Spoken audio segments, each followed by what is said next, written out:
ang totoo, yung plano para diyan sa ex-marines na yan, yung original na plano, wala na. Hindi na nasunod. Hindi na nasunod. Palpak. Pumalpak na. Actually, dapat nakakabit yan ngayon sa itong first year na anniversary ng pagkaka-aresto kay Duterte at pagkaka-turnover sa ICC. Ngayon sana yan. Kabit-kabit yan eh. Tuloy-tuloy yan. I-present una yung 18 na yan na ex-marines noong kainitan ng pagdinig ng ICC. Nag-press con si Atty. Baligod, nandun si Mike Defensor. Ang purpose nila doon, sirain ang kredibilidad ng ICC. Kasi pinalabas nilang bayad yung mga yan. Ang nagbayad yan si Trillanes. Yan yung unang ano dyan. Yan yung unang disenyo niyan. Kaya alam naman natin kung anong nangyari. Present yan sa press con, sabay doon sa hearing sa ICC. Ang siniwalat nila dyan na parang pasabog, ang mga investigators ng ICC ay pumunta sa Pilipinas at in-entertain ni Trillanes at posibleng binigyan pa nga ng suhol kasi may $2 million daw na binigay ang mga tao ni Saldico kay Trillanes at para daw yan sa mga investigators ng ICC. Yan yung ano. Pagkatapos noon, ito namang impeachment ni Sara, diyan sana gagamitin. Sinisiraan sana ng 18 na yan na ex-marines yung impeachment ni Sara. Pinapalabas nila na yan si Leila de Lima, tumanggap yan ng mali-malitang pera. Kahit yung Makabayan Black, sila Franz Castro, tumanggap din yan. Kahit yung mga kongresista, sila Beatrix Luistro, tumanggap din yan. So ang plano talaga nila, sirain din yung kredibilidad ng impeachment ni Sara. Kaya nakikita nyo, ang disenyo talaga niyan, sirain yung kredibilidad ng ICC, sirain yung kredibilidad ng impeachment ni Sara. Paano? Pinapalabas nila na yung mga investigators ng ICC binayaran ni Trillanes. At yun namang mga kongresista na nagsusulong ng impeachment ni Sara, bayad din yan, mali-malitang pera ang natanggap niyan. Halimbawa, kasama na si Leila de Lima, Arlene Brosas, Franz Castro.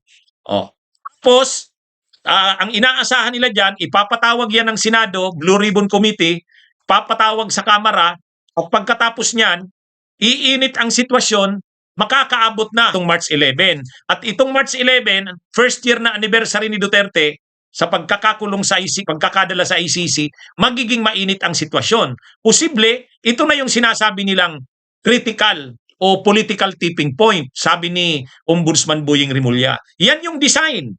Yan yung design. Talagang ang plano ng na yan, yung 18 na yan na ex-marines, magamit sa ICC, sa impeachment ni Sara, itong first year na anniversary ng pagkaka-aresto kay Duterte. Kumbaga ang tao magagalit ng magagalit dahil ang isisiwalat nitong 18 na ex-marines, yung pag-deliver nila ng mga pera na mali-maleta, umaabot daw ng 805 billion pesos. Yan yung yan yung disenyo niyan. Kaya lang hindi nasunod. Kumbaga yung script o yung plano, yung design hindi nasunod. Kaya nga galit na galit si Marcoleta. Kasi hindi naman pinatawag sa Senate Blue Ribbon.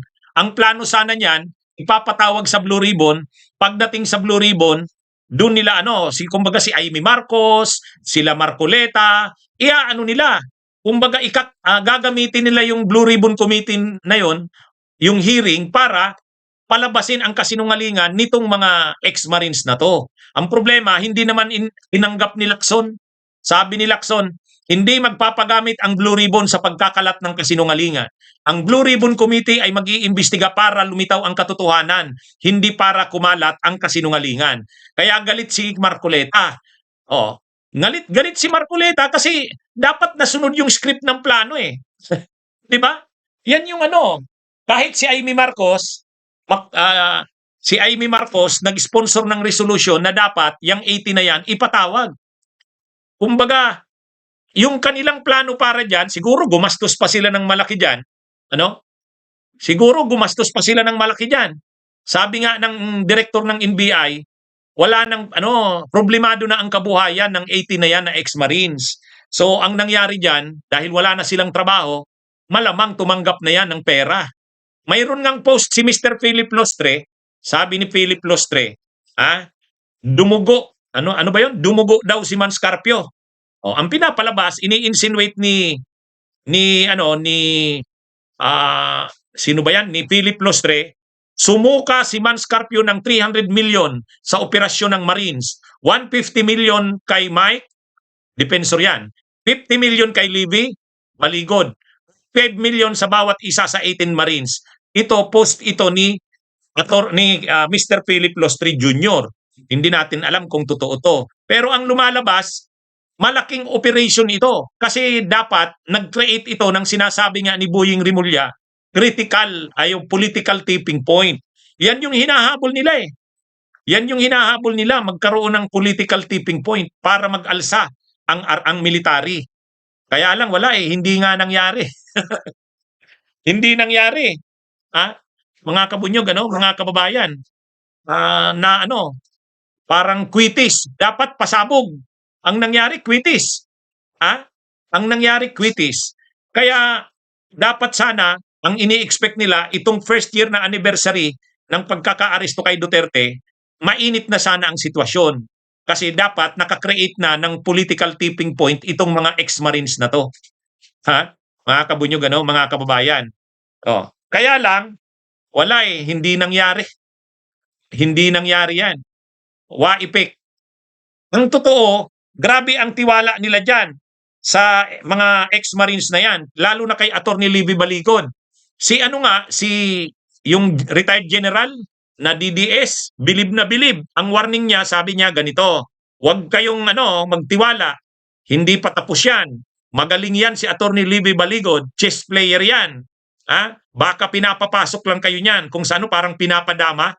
Ha? May ganung post si Ito, huwag kayong paloko sa mahinahong pananalita ni Atty. Libby Baligod. Isa siyang chess player. Umaapak kayo sa kanyang patibong. Babala ito ni retired Major General Romeo B. Pocis. Hindi daw dapat maliitin ang estilo ni Baligod sa pagharap sa mga legal na laban. Yun. Ha? Kumbaga, ang pinapalabas ni retired General Romeo Pocis, kung ngayon daw parang nakikita na nalalagay sa defensive si Baligod, hindi daw yan. Hindi daw yan. Chess player daw si Baligod. Mag-ingat kayo. Ang tinutukoy yung NBI, yung DOJ, yung ombudsman, saka yung mga nagkakaso daw kay Baligod. Sabi ni Romeo Pocis, yung leader ng mga retired na generals na pro Duterte, huwag ninyong maliitin si Atty. Libby Baligod. Kung sa tingin ninyo nalalagay siya sa defensive, hindi yan. Chess player yan. Anya, sabi ni mga kabunyog, mga kababayan. Chess player daw si Atty. Libby Baligod. Malay nyo, pinapapasok lang kayo niyan, parang pinapadama. Sa bandang huli, marirealize nyo na napapasok niya kayo sa trap ninyo. Anyway, abangan natin. Pero sa totoo lang, ang pinakamalaking pagkakamali dyan sa 18 na ex-Marines na yan, masyado ng exaggerated yung mga pinapalabas na alam nila. Yung laman ng kanilang sinumpaang salaysay, hindi na credible eh. Bakit? Imaginin mo si Leila de Lima daw tumanggap ng mali-malitang pera. Doon pa lang questionable na yun. Saka si Leila de Lima, naging congresswoman, nito na lang, simula June 30, 2025. Kasi na-elect si Leila de Lima, mamamayang Liberal Party List, first nominee, noong May 2025. Ay ang pinag-uusapan dito na pag-deliver ng pera nitong mga ex-Marines na ito mula 2022 to 2025. Pero hindi yung 2025 na July. Kasi nandito pa si Saldico. Si Saldico nung July nandun na sa Amerika. Nagtatago na hanggang sa pumunta na ng Europe, sa Portugal. So ibig sabihin, paano nasabi nitong mga ex-Marines na si Leila de Lima, binigyan nila ng pera, mali-malita daw. Tapos nung bandang huli nagbago. Hindi naman daw malita, paper bag lang. Paper bag lang daw.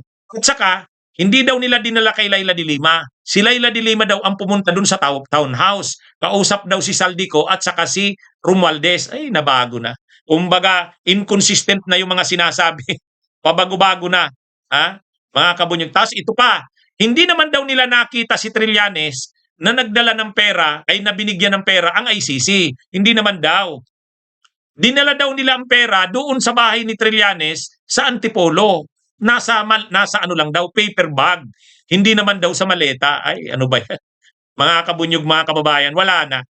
Kaya ang sinasabi ni retired General Pokis, wag kayong mag-isip na baka akala nyo ano na, nalagay na si defensive si Attorney Levy Baligod. Hindi yan. Pinapadama lang kayo niyan, sabi ni Pokis. Chess player yan, magaling yan. Kaya wag kayong mag-isip na ano, parang si Baligod ay ano, na ano nyo na, naiisahan nyo. Pero sa totoo lang, hindi naman kailangang ano yun. Ano lang to? Bakit malakas ang loob ni Laila de Lima na magkaso? Bakit malakas ang loob ni Laila de Lima? Kasi ano yan eh. Hindi naman talaga totoo eh. Ang laking kasinungalingan talaga eh. Bakit ang lakas ng loob ni Trillanes na magkaso? Nagkaso na si Trillanes, kinasuhan sila. Bakit? Ay dahil nga hindi totoo, wala naman ang laking kasinungalingan na si Trillanes nagbigay ng 2 million o may hawak na $2 million. Ang laking kasinungalingan. Tapos, ang iba pang mga nagkaso rin, si retired General Anyo, Eduardo Anyo. Sabi ni retired General Eduardo Anyo, ang tagal ko sa military. Hindi ako involved sa mga korupsyon na yan. Tapos sasabihin yun, tumanggap ako ng mali-malitang pera. Ganon din si Bucor, yung director ng Bucor, si Gregorio Katapang. Sabi niya, paano ako na-involve dyan? Yun ang problema dito sa mga ex-marines na to. Masyado ng exaggerated yung mga pinagsasabi. Siguro lang, kung ang kwento nila, nag-deliver sila kay Romualdez, nag-deliver sila kay Stella Kimbo, yung mga kongresistang malapit kay Romualdez, pwede pang paniwalaan. Pero yung binanggit mo na si Laila de Lima, binanggit mo na si Trillanes, tapos nagbigay daw ng dollar sa mga ICC, wala na, nasira na. Nasira na, wala nang kredibilidad. Kaya ano naman ang sinasabi ni retired Major General Pokis na mag-ingat kayo, huwag kayong pakatiwala. Akala nyo naiisahan nyo natatalo nyo na sa laban si Attorney Levy Baligod. Hindi, chess player daw niya yan. O sige, abangan natin. Abangan natin. Ha? Abangan natin kung ano ngang mangyayari. Pero ang malinaw dito, nai-expose. Sunod-sunod ang kaso, kaliwat kanan. At lahat yan, perjury, cyber libel. Bakit tambak ang kaso? Ay kasi malakas ang loob ng mga nagkaso na sinungaling ito. Huhubaran namin ito. Sino ang mga nagkaso? Si Laila de Lima, si Trillanes, si retired General Eduardo Anyo, si Bucor Director General Gregorio Katapang.